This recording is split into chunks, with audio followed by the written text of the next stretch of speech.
Yak li lo yako, solo yako lana koti menya. Oh sa Yeshua, la ta boya no heki yeli. Yeshua.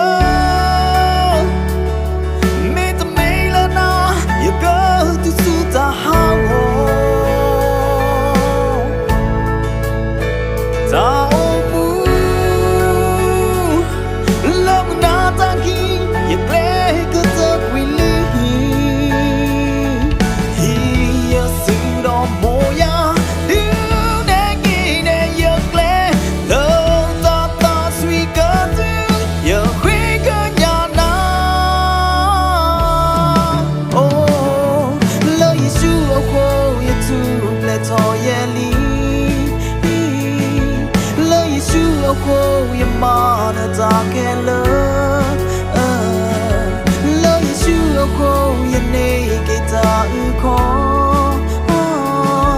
lo Yeshua ko yelo bueto yeli,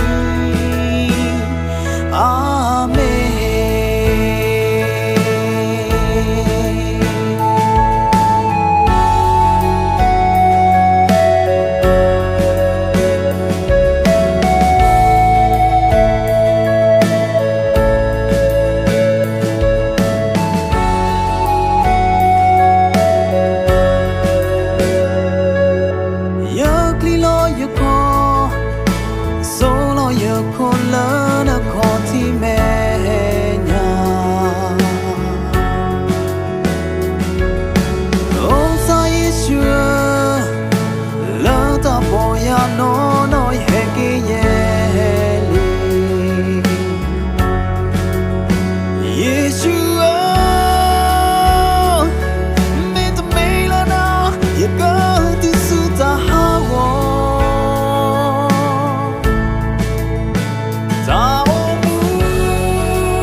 Mana tak elok, lo Yeshua ko yene kita uko.